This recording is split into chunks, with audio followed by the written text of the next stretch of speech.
Hoy amanecimos con un 12% de aumento en el precio de los combustibles. 8 emblemas ya aumentaron los precios de los combustibles.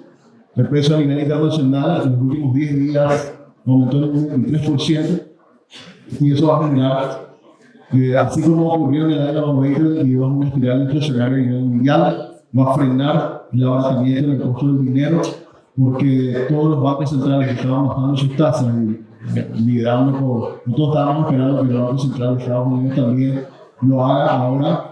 La cuestión de la incertidumbre genera esto de qué vamos a hacer con el costo del dinero, si vamos a bajar o no, si esto va a generar, así como ocurría en el 2022 cuando estallaba la guerra entre Rusia y Ucrania, y eso generaba después un efecto a nivel global. Así que un lunes bastante movido.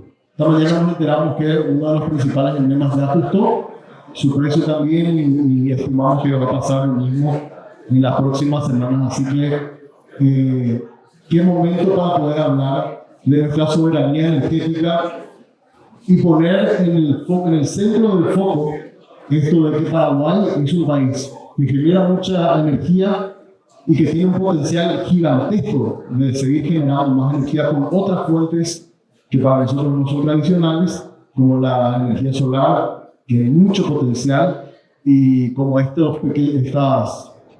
proyecto de pequeñas centrales hidroeléctricas. Quiero hacer una pequeña introducción justamente sobre esto, porque hoy nuestros panelistas nos van a hablar de esto, que me parece fundamental.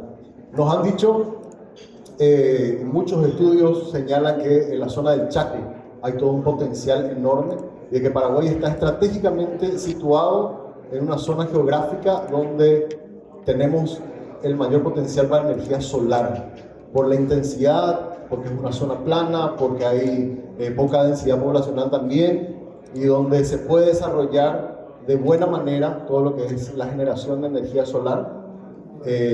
Ya la Itaipú Nacional tuvo unas experiencias con granjas solares en esa zona, y el gran desafío, y le voy a preguntar después ya a Nicolás, es la cuestión del costo de el almacenamiento, que creo que ese es el gran debate de cómo hacer que sean rentables esas inversiones. Por otro lado, también vamos a hablar con el ingeniero sobre la cuestión de las PCH, las pequeñas hidroeléctricas. Conversábamos hace un par de semanas con el viceministro de Minas y Energías. Él nos decía que están preparando toda la cuestión regulatoria para que ojalá hacia finales de este año podamos hacer el lanzamiento de las primeras licitaciones para estas pequeñas centrales hidroeléctricas, y comenzar a buscar una solución a eso que veíamos recién, esa curva que sigue aumentando en la demanda, y poder generar otras fuentes de energía que nos permitan responder antes que llegue el 2030, 2033, dependiendo un poco de qué es lo que vaya pasando en los próximos años, a tener otras fuentes de energía. Por eso es tan importante esto. Incluso en el caso de las pequeñas hidroeléctricas se está hablando de montos de inversión de alrededor de 1.400 millones de dólares, donde el sector privado va a ser un actor fundamental. Yo estuve hablando en las últimas semanas con gente de bancos internacionales, de multilaterales. Ellos dicen que están absolutamente abiertos a poder financiar estos grandes proyectos, tanto en energía eólica, energía fotovoltaica, y también las pequeñas centrales hidroeléctricas. Y también el sábado le tuve en la televisión, en el canal, al presidente de la Bolsa de Valores de Asunción, que me comentaba que a partir del 2026 nuestra Bolsa de Valores va a estar interconectada con las bolsas del mundo, y vamos a poder captar también inversión a nivel internacional, como para que muchos de estos proyectos se puedan financiar también a través del mercado de valores. Así que el escenario es muy propicio para Paraguay, pero tenemos que tomar acciones, porque los tiempos se nos están acortando, y creo que potencial natural tenemos. Paraguay está felizmente con un grado de inversión, y hay una proyección de crecimiento económico muy positiva. Nos decía el Banco Mundial, por lo menos hasta el 2027 va a seguir creciendo la economía paraguaya, así que es muy interesante. Y cierro esta introducción con esto. Mañana hay un foro en el Instituto del Banco Central de Paraguay, donde están llegando una comitiva importante de inversores extranjeros, europeos, viniendo a explorar cómo invertir en Paraguay, y el eje central, el primer tema de debate, es la energía. ¿Cómo invertir energía en Paraguay? Así que Creo que esta convocatoria que hizo la Unión Industrial Paraguaya es a tiempo, es en un momento clave en la historia de lo que está ocurriendo a nivel mundial, pero también en la historia de lo que está ocurriendo a nivel Paraguay. Y quiero arrancar por eso con Nicolás. Estuve leyendo tus artículos en las últimas semanas, Nicolás, el recorrido que hiciste de más de 1000 kilómetros en un auto eléctrico y las experiencias de lo que estuviste viendo en el campo y el potencial que tiene Paraguay, ¿verdad? Con esta cuestión de las energías renovables y en particular con la fotovoltaica. Así que quería arrancar un poco con tu exposición, con todo lo que pudiste ver estando en terreno del potencial que tiene Paraguay. Samuel, interrumpo un segundito, Sí. nada más para invitarle a las personas que están del otro lado del salón, si pueden por favor acercarse hasta el auditorio. Al término del tercer panel vamos a tener un espacio para hacer ahí un poco, digamos, de charla, de networking, pero de momento, para optimizar el tema del sonido, la atención y la concentración en los temas, les solicitamos por favor que nos acompañen aquí en el auditorio y luego vamos para el otro lado. Solamente a los efectos de optimizar un poco la atención aquí del auditorio, les vamos a agradecer que nos acompañen hasta aquí. Muchas gracias. Muchas gracias. Perdón, pero Nicolás, te escuchamos. Samuel, ¿cómo estás? Bueno, antes que nada, muy buenos días. Muchas gracias a todos, muchas gracias a la por la invitación. Realmente un gusto estar aquí con referentes del sector energético, eléctrico. Como bien lo mencionaste, Samuel, arrancamos con un lunes movido y es por eso que decidí en este panel no ir tanto a la fase técnica financiera de cuánto te cuesta instalar un panel, cuánto te cuesta poner una batería, sino que da un poquito de contexto al sumando del que mencionaste más temprano. Bueno, si se fijan aquí, lo que es muy interesante de todas estas tablas es ver la evolución de inversiones año tras año en el sector energético. Estamos hablando de una industria que mueve más de 3.3 trillones de dólares al año. Eso fue en 2024, se ha juntado un aumento de 2% en 2025. 2.2 trillones de dólares fueron en energías renovables. Lo que es súper interesante de esto es que los motivos son varios. Ciertos estados de Estados Unidos, Europa diría es por el medio ambiente, el planeta llega a un tope, a una saturación. Creo que el mensaje real detrás de todo esto es una necesidad de seguridad y soberanía energética. Como bien lo mencionaste, lo que causó el conflicto entre Rusia y Ucrania y la falta de abastecimiento en gas a la Unión Europea ocasionó un movimiento, un terremoto detrás de eso, en donde las empresas entendieron que no pueden depender de un recurso del cual no tienen control. Hoy en día vemos que la inversión, si se fijan, se concentra en distintas fuentes, pero el solar está predominando. ¿Por qué? Porque es fácil de instalar, es rápido, no ocupa necesariamente mucho volumen en proporción a la energía que puede proveer. Igual, no tiene la eficiencia de ver, por ejemplo, otras fuentes como eólica o nuclear. No es la misma eficiencia, pero sin embargo cubre los picos de consumo. Un punto muy interesante a mencionar, porque también en la inversión de energía, obviamente se habla de gas, se habla de petróleo, incluso en ciertos mercados se habla de carbón todavía. En China el 40% de China es a base de carbón. La inversión, el 70% de aumento en inversiones renovables se hace en países que son importadores netos de recursos fósiles. Y nuevamente, tomando el ejemplo chino, lo que es muy interesante, hoy en día, mencionaste el viaje en auto eléctrico, el transporte es una de las áreas que más se está electrificando. ¿Por qué China impulsa tanto la electromovilidad? Porque China no tiene petróleo, necesita tener un control sobre sus recursos. No puede ser hoy en día que un país como Paraguay, con la energía que tenemos a disposición, dependamos de conflictos que suceden a más de 10.000 kilómetros. Bueno, Paraguay la gran ventaja que tiene es que ya tiene un pie puesto en el futuro energético. Nuestra matriz eléctrica es ejemplar, nuestra matriz energética todavía no, es más que perfectible y tiene que seguir desarrollándose. Si se fijan ahí en el gráfico de la izquierda, uno puede ver el desarrollo nuevamente de inversiones solamente en generación de energía eléctrica y las inversiones que van con ello. Lo verde es energía renovable, lo muy interesante es el azul claro y el azul oscuro. El azul claro es infraestructura y qué oportuno la presentación del presidente de la ANDE y del señor Escudero más temprano, explicando a qué punto estas inversiones son necesarias e importantes en nuestro país. Y es cierto, de nada sirve generar y seguir generando si no podemos llevar la energía a distintos puntos del país.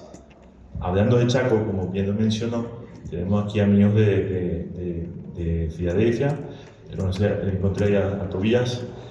Ellos ya tienen experiencia con plantas solares y lo interesante de la energía solar es generación local, en punto de consumo. No es necesario siempre generar energía a un punto y trasladarla incluso a medio país. Es importante también generar dónde se consume y ser eficiente con ello. Con lo que me mencionabas de mi recorrido por Paraguay en los últimos años, desde que volví después de experiencias en los Países Bajos, lo que es clave es el uso de biomasa.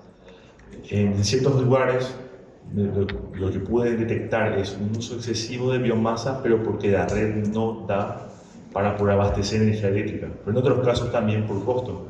La biomasa es demasiado competitiva en comparación a una energía eléctrica ya muy competitiva. Y lo que es súper importante hoy en día cuando hablamos de mix energético es saber cómo está hecho, qué lo constituye, y si es certificado, si es renovable, sostenible, no solamente generar por generar, y que un consumo sea eficiente y responsable también. Ahora, si vamos a solar, eólica, baterías, bueno, yo les puedo hablar de energía eólica por mi trabajo anterior, que en los Países Bajos trabajé en instalaciones de offshore wind, entonces son proyectos que obviamente Paraguay no tiene mar. Lo que sí es muy interesante ya en ese entonces era ver la velocidad de crecimiento de la tecnología. Pasamos de turbinas de 12 megawatts, 14 megawatts, 16 megawatts. Ya se proyectaba para el 2026 que China provea de 22 megawatts. Son infraestructuras colosales y caras. Sin embargo, responden también a la necesidad de tiempo. Aquí si se pueden fijar en las tablas, lo que es súper interesante es que, dado la caída libre de los precios de generación solar, de almacenamiento, ya en ciertas tecnologías más del 80% de los precios fue la reducción de precios. Esto se vuelve cada vez más competitivo en comparación a la fuente de energía tradicional. En la generación eléctrica, de hecho, los renovables ocupan 80% de las nuevas fuentes de generación instaladas. Hablamos siempre aquí de energía de potencia firme, de qué hacemos en los momentos donde no hay sol. Y la realidad es, si se fijan incluso lo que pasó en España hace un par de meses y el informe que salió la semana pasada, cada vez es más evidente que la solución es almacenamiento de energía. Fue una diferencia de tecnología parte de la explicación de lo que sucedió en España. Sin embargo, la solución sí entra con los renovables, sí entra con almacenamiento, sí entra con un uso de tecnología para su organización, manejo de la energía. Luego, si se fijan en esa composición de renovables, lo que es muy interesante en el crecimiento es que la gran mayoría es solar, energía eólica, hidro. Nosotros en Paraguay tenemos un territorio bendecido de cierta forma por el potencial de energía hídrica y de energía solar, además de poder pensar también en ciertas soluciones eólicas. Es cierto, no tenemos la altura, no tenemos el borde de mar que tiene Uruguay, pero toda solución es aplicable en base al uso que se le dé. Y esa es la parte clave con la energía. No hay una solución para todo, es solución en base al uso que se dé. Mi último punto aquí, que es súper importante y válido, sobre todo aquí en la Unión Industrial, es el siguiente. La energía es lo que define la economía, no al revés. Un país rico es un país que consume energía. La economía es usar energía para transformarla en bienes y servicios. Un país rico es un país donde la cantidad de kilowatt-hora per cápita es alta. Hay un ejemplo muy interesante y casi raro si comparamos el consumo de energía eléctrica Paraguay con Islandia. Islandia son 300.000 habitantes, 400.000. Paraguay es 6.500, 7, según el censo. Tenemos el mismo PIB. Islandia tiene acceso a energía renovable a través de represas, a través de energía geotérmica, ellos invirtieron en industrias de calidad, en transformación. Y es cierto, benefician de formar parte de los acuerdos económicos de la Unión Europea, que es un mercado que provee en acero y demás. Pero es súper interesante ver cómo el uso de energía para industrialización es clave para el rendimiento económico de un país. En la parte financiera también es súper importante estar al tanto de esto, como bien lo mencionaste, hablando de los bancos, pero también, por ejemplo, de CAF, del BID. En Paraguay mismo la AFD tiene un fondo de eficiencia energética muy subutilizado, que al fin y al cabo permite tener un préstamo a la hora de invertir en energía en eficiencia hasta 3 puntos por debajo de un préstamo convencional.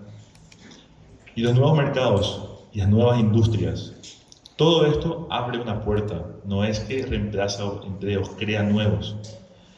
El año pasado tuve la oportunidad de irme a Intersolar en Brasil, que le invito a ir este año en agosto, es la feria de energía solar más grande del continente americano. 60.000 personas. La industria energética de Brasil, el espacio que está tomando en soporte para paneles solares, celdas, almacenamiento, caños, cables, lo que se necesite, el crecimiento es enorme. ¿Por qué? Porque instalan un Itaipú al año en generación solar. Y nosotros tenemos más energía que proveer, ya para nosotros mismos, pero también para nuevas industrias. Tenemos un espacio privilegiado que se presenta. Y la tabla que más fuerte me parece es la de abajo, el gráfico.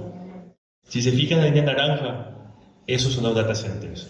La tabla representa el crecimiento en consumo eléctrico en distintos sectores de 2024 a 2030. Hablamos de data center, de criptominería, AI. Todo eso sigue estando en el quinto puesto, detrás de industria, no sé, industria pesada, transporte, hogares y aire acondicionado. Es súper importante tener esto y no perderse en la tendencia y la moda del momento y saber realmente qué necesita electrificación. Entonces, bueno, por mi parte hasta ahí, espero haber respondido a algunas de tus dudas o preguntas. Y Víctor, creo que... Sí, quería preguntarle a Víctor también, aprovechando para enganchar todavía con la cuestión de las energías renovables. España nos mostró que, aún siendo un país de primer mundo, tuvo un colapso eléctrico y cómo se paró el mundo, ¿verdad? Prácticamente no... habían algunas experiencias que eran hasta simpáticas, había gente que no sabía ni cómo llegar a su casa porque estaban tan acostumbrados a usar el GPS que se perdían, ¿verdad? Y lo que nos demuestra es cómo Paraguay si sigue avanzando al ritmo en el que está avanzando, en términos de desarrollo, en términos de inversión, ojalá en algún momento podamos llegar a los niveles de desarrollo que tiene España. Pero también es un desafío y eso siempre nos dicen muchos, como nosotros corremos de atrás, hay muchas cosas que podemos ir corrigiendo ahora para que no nos pasen los errores que están ocurriendo en países más desarrollados.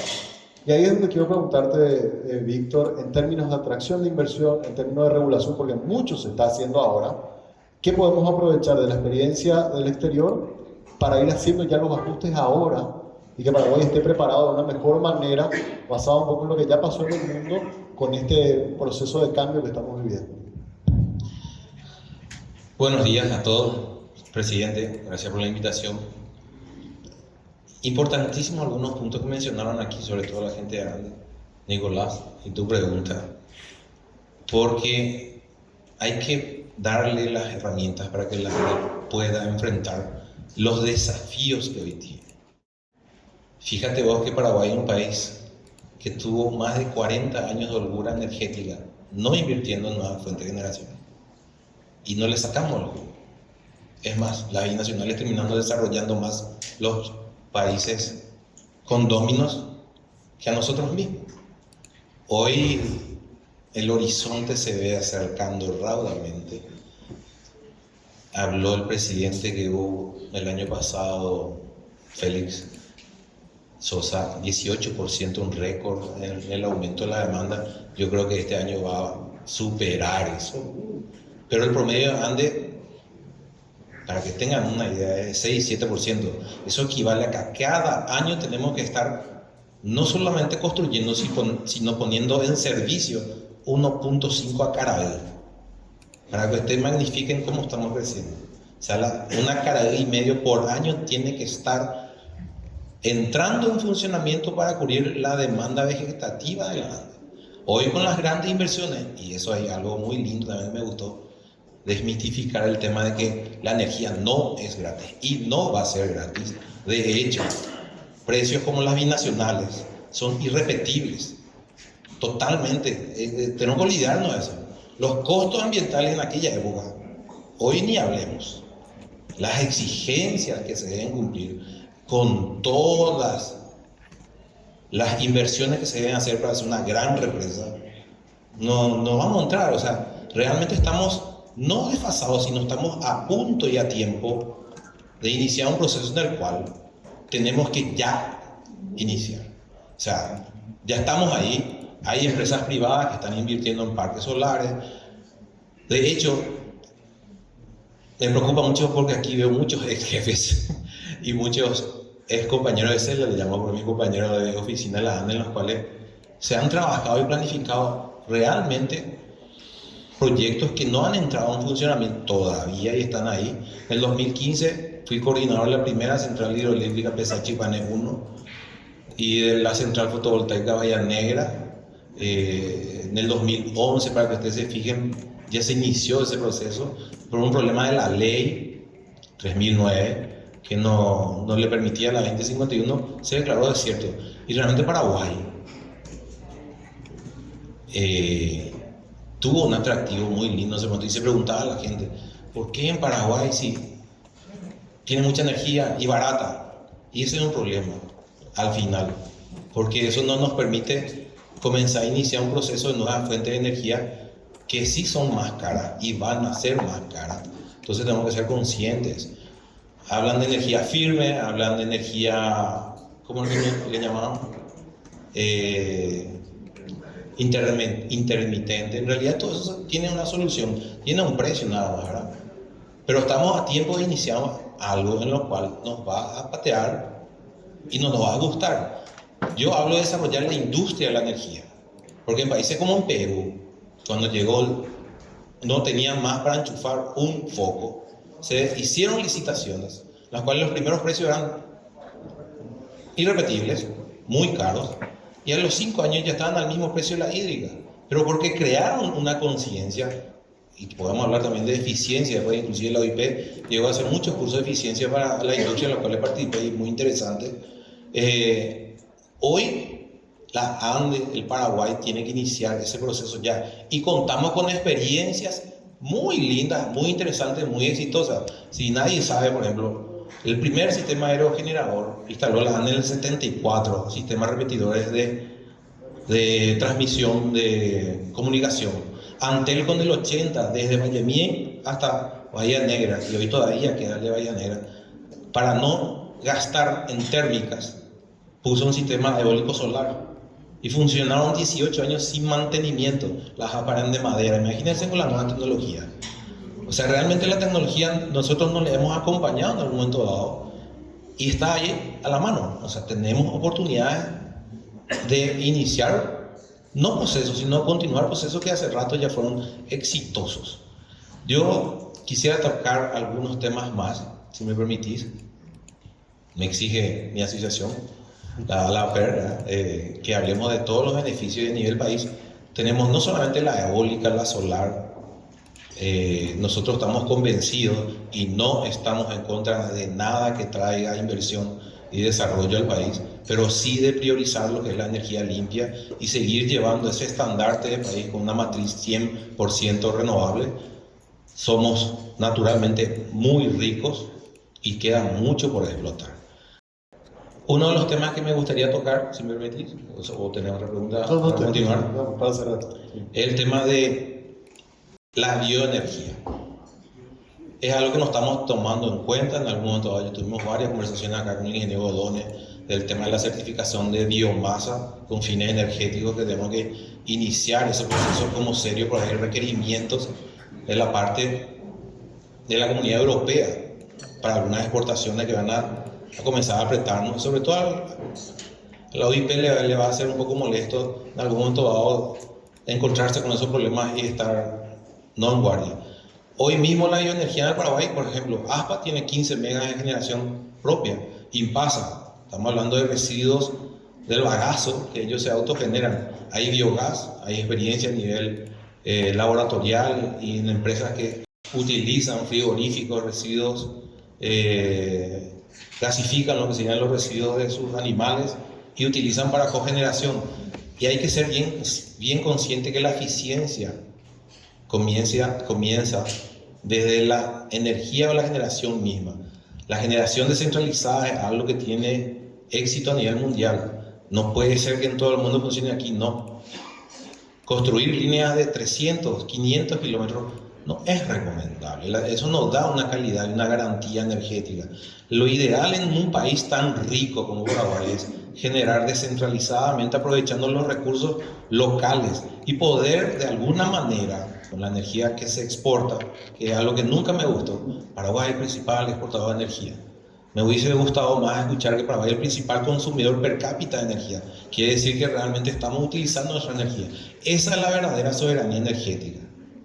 Utilizar nuestros recursos aquí. Tenemos gas. Primo Cano Martínez se utilizó, se probó, era muy bueno. No sé cómo quedó eso, el viceministerio, pero ahí puede aclarar ahí, Fabio. Tenemos todo, realmente tenemos una oportunidad única que no estamos iniciando ese proceso. Entonces la bioenergía es algo que hay que tomar muy en cuenta. Es una solución urbana para los residuos sólidos urbanos, la basura, que nadie está pensando. Tenemos aquí cerca varias empresas que se dedican a la recolección de basura, separar esa energía, gasificar y utilizar, aprovechándose los residuos. Empleo, mano de obra, que es uno de los compromisos de este gobierno. Eso genera mucha mano de obra y organizada. O sea, no estamos hablando de gancheros, estamos hablando de gente que quiere, que se va a ingresar en lo formal. Soluciones urbanas, como ya mencioné, hay proyectos que ya fueron exitosos. Sería lindo que eso se mencione en algún momento dado, porque Paraguay hace rato viene trabajando en eso. O sea, los paraguayos somos gente que hacemos las cosas. Tenemos que comenzar, y eso sí le voy a pedir a las autoridades, a darle las herramientas a quien corresponda para que esto sea realidad. Las reglamentaciones. Basta de gestionar proyectos, es el momento de gestionar realidades.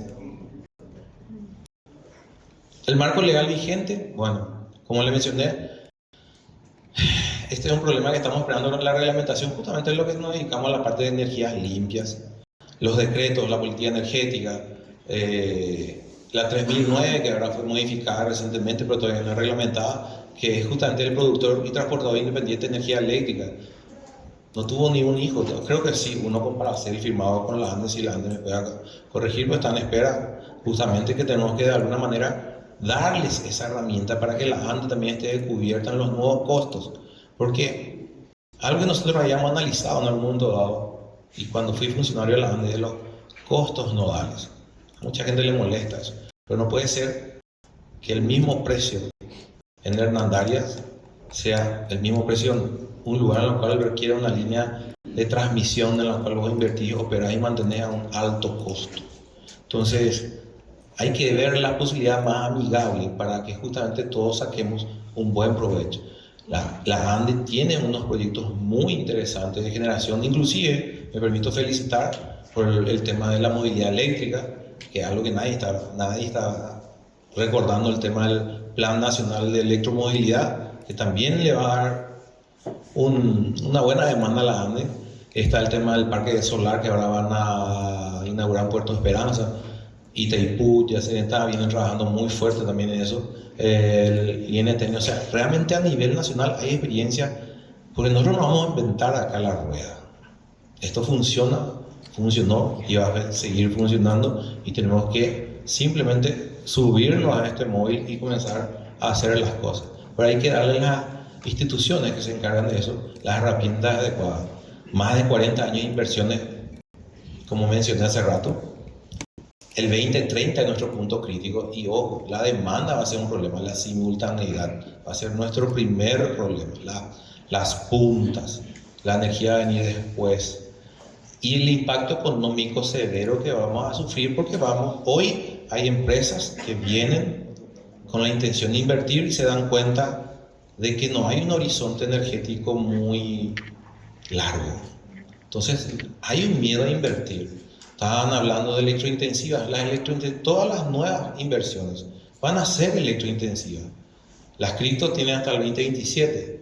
Después no sabemos, o sea, posiblemente se vayan, pero hay una intención de migración a IA, inteligencia artificial, que exige una calidad energética mayor. Y si nosotros no subimos a ese buque con países grandes como Brasil o Argentina alrededor, perdemos. Un mes que perdamos ahí son años, no recuperamos más. Y como conclusión, por lo menos de parte nuestra, como la Asociación Paraguaya de Energía Renovable, mantener ese liderazgo regional que le corresponde hoy y se ganó Paraguay como un generador de energías limpias, renovables.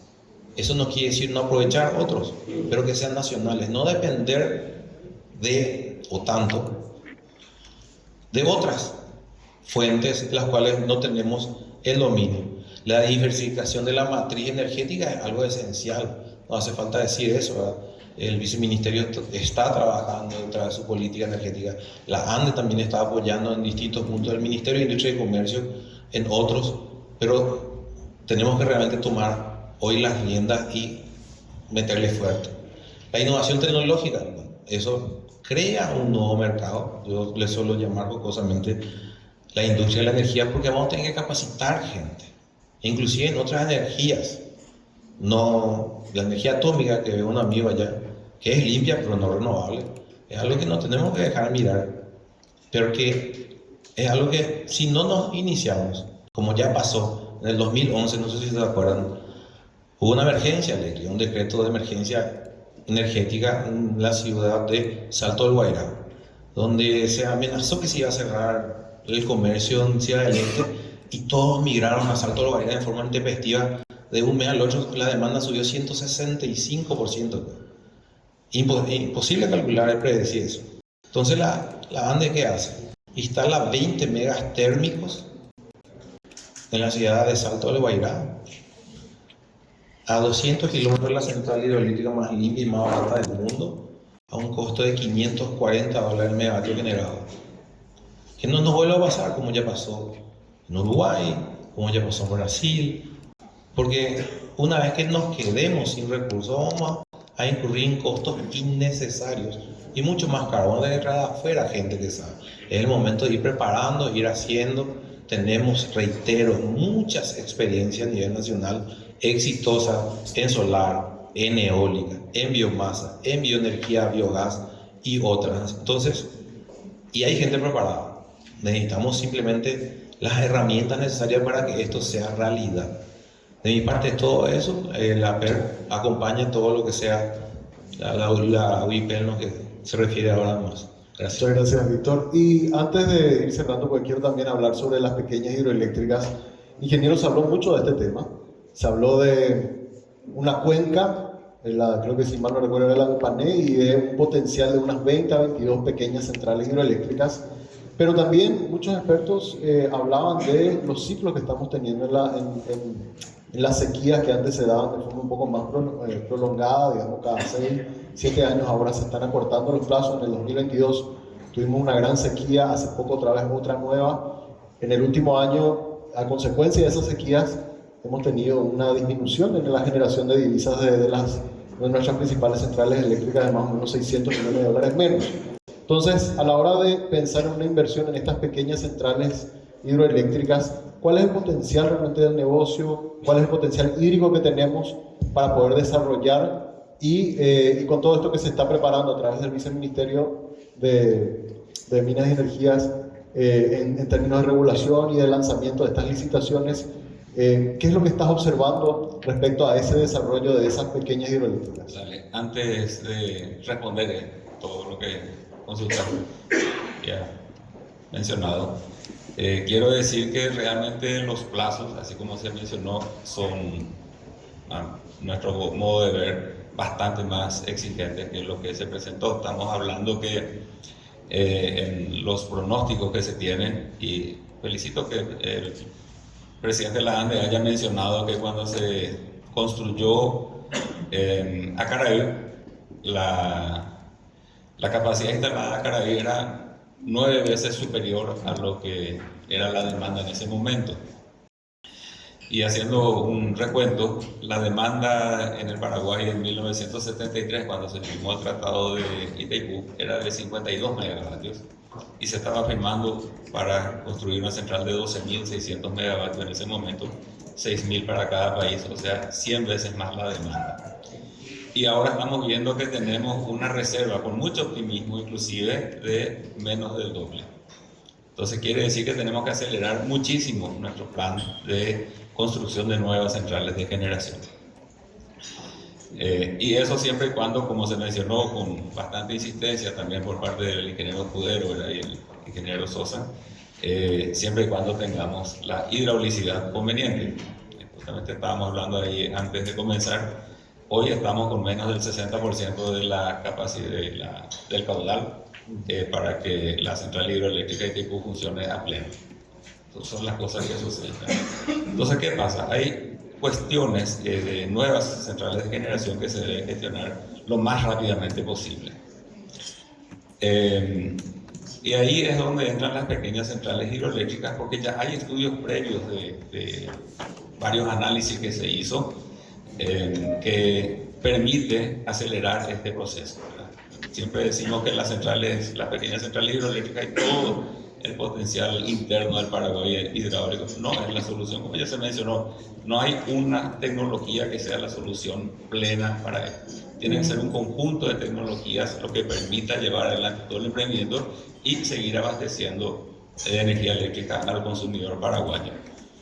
Digo también que hay que tener la central de producción de energía eléctrica para que pueda haber consumo. No podemos esperar que venga el consumo demandante para iniciar los procesos de construcción por los plazos que se llevan adelante. No sé si más o menos está aclarado. Sí, no seguimos entonces. Adelante. No sé cómo se pasa adelante. Ahí está. El verde para adelante. Ya. Bueno.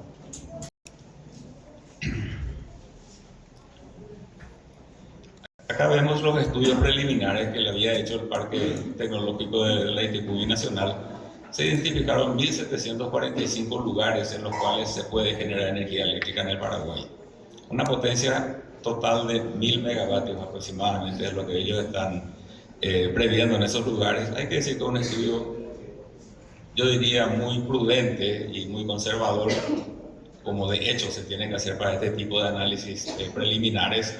Pero al haber estudiado 16 cuencas de ríos internos, encontraron como viables 22 sitios con una potencia instalada de unos 400 megavatios. Eso no quiere decir que sean los únicos que hay. De hecho, en ese plano, en el mapa que está ahí, hay 42 puntitos que son los que se habían identificado inicialmente. Pero estamos hablando con unas tecnologías también que está avanzando, ¿verdad? Y existen muchas nuevas tecnologías donde se puede aprovechar mejor ¿cómo que se llama?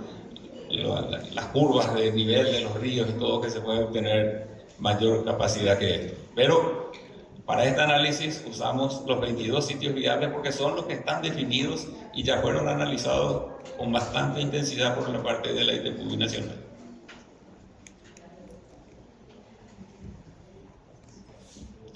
Al hacer estas 22 pequeñas centrales hidroeléctricas, ¿verdad? Estamos hablando que el capital privado puede invertir, y de hecho hay interés, y voy a mencionarlo después, que no afectan a las cuentas del Estado Nacional. Estamos hablando de inversiones aproximadamente de, como se había mencionado, de 1.400, 1.200, acá se mencionan otros valores, ¿verdad? Pero tomemos 1.200 aproximadamente millones de dólares.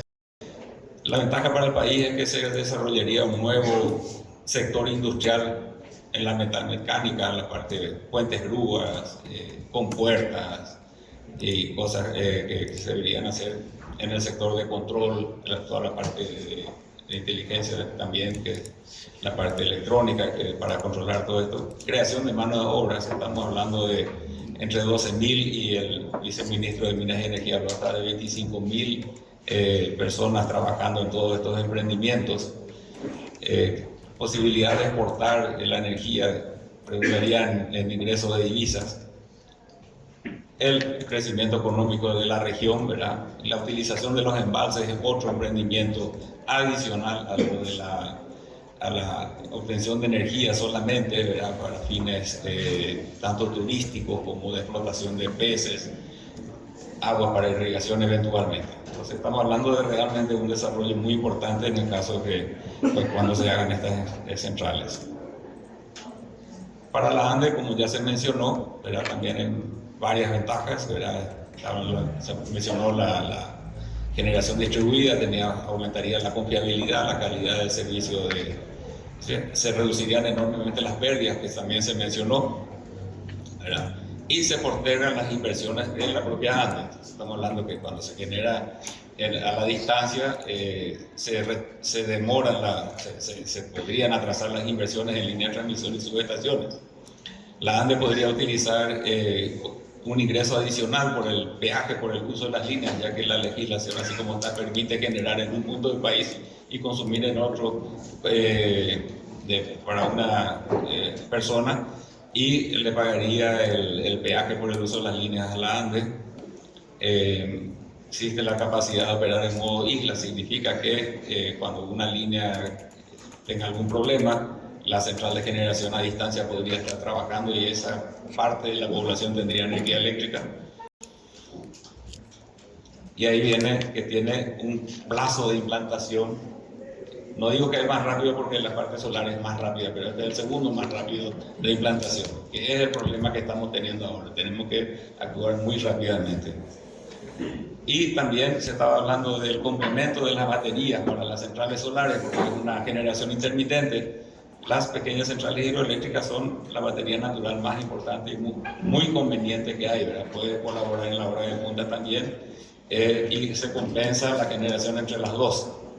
Y tiene un costo de operación y mantenimiento bastante reducido dentro de todo.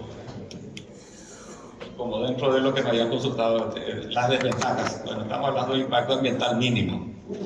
Esta es una represa, se llama Mosquitown, sobre el río Cayapó, donde participamos con el ingeniero Jiménez en una visita. ¿Te acuerdas de eso, Víctor? ¿Verdad? Entonces estamos hablando que esto es una central que tiene, el embalse tiene 2 kilómetros de largo por 1 de ancho. Ustedes pueden ver la escala de peces.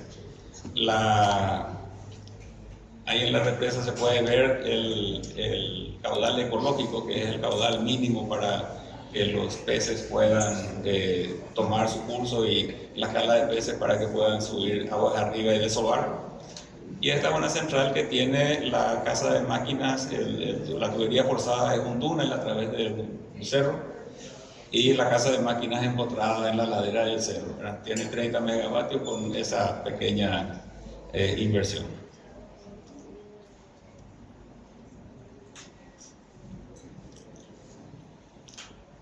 Bueno, los plazos de ejecución de una pequeña central hidroeléctrica, estamos hablando entre 4 y 6 años desde que se inicia el proceso.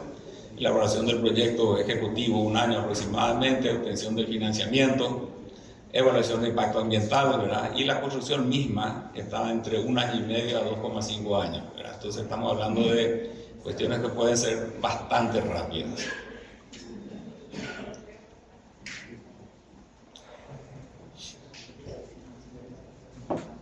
Los costos de inversión, estamos hablando entre $2,000 y $3,000 el kilovatio instalado, ¿verdad? Si usamos las 22 centrales, ¿verdad? Estamos hablando de 1.200 millones de dólares americanos de inversión total necesarios, que el sector privado sí está, por lo menos con lo que hablamos, varios están dispuestos a colaborar en este ritmo de inversión. Pero para eso, desde luego, hay una necesidad de financiamiento con plazos superiores a 25 años aproximadamente, estamos hablando de periodo de gracia, y que tengan tasas de interés adecuadas, ¿verdad? Acuérdense que todo lo que refuerza esto afectaría la tarifa final. Entonces, es muy sencillo, ¿verdad? Si los plazos son cortos, las tarifas son altas, reflejan en que el precio final del producto, que es la energía eléctrica, tenga que ser más elevado. Y ahí es donde también a la ANDE hay que colaborar, como se estaba diciendo acá, ¿verdad? Que pueda aceptar los precios que deriven de este tipo de concursos, de licitaciones, o que se establezcan los precios de nodos, que digan al privado, bueno, en tal lugar la energía hidráulica va a costar tanto, y el que se arriesga a invertir en la zona e inyectar energía hidráulica en ese nodo, adelante, que se le permita construir.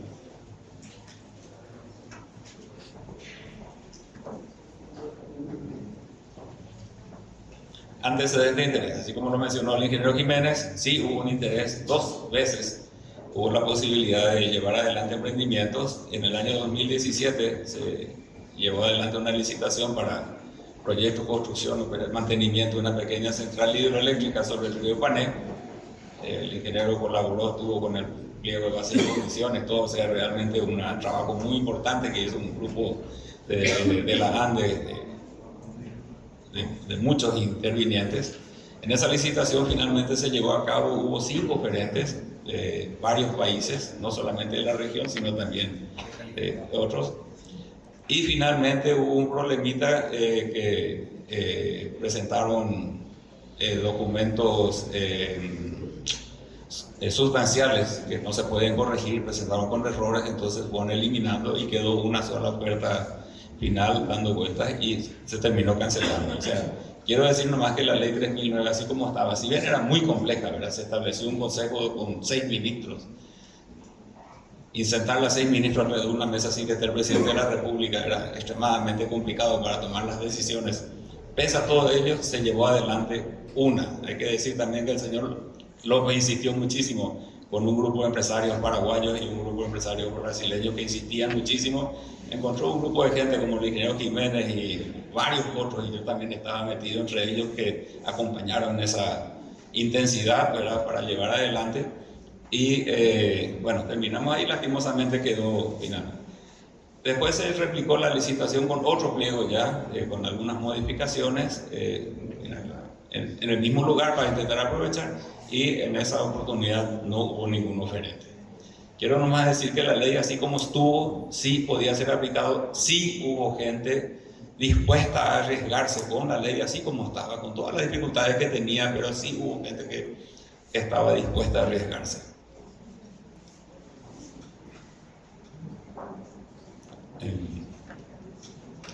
Y que era la ley 3009, ¿verdad? La ley 3009 se sancionó el 1 de junio en el 2006, creó la figura del autogenerador, el cogenerador, el transportador independiente de energía, que permite la inversión privada en la generación de energía eléctrica. También abre la posibilidad de exportación de la energía, por eso que se aplicó en ese momento, ¿verdad? Y a esta falta aprobar finalmente se actualiza con la ley 7299. Paso rápido porque son cosas que ya se mencionaron. Y falta aprobar el reglamento. Hay que decir también que se colaboró con el Viceministerio de Minas y Energía en la forma de presentar una propuesta de ideas de lo que debería contener un reglamento para llevar adelante este emprendimiento, ¿verdad? Y realmente hay que acelerar ese proceso, en ese sentido, sí.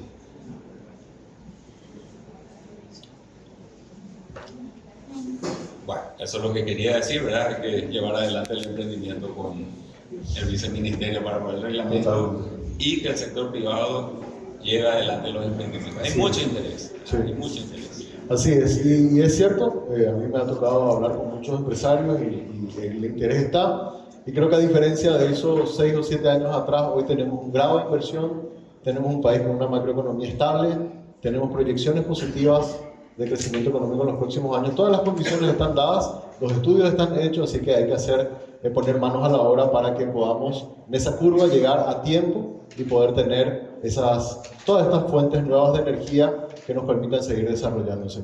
Un aplauso para nuestros panelistas, muchas gracias por participar.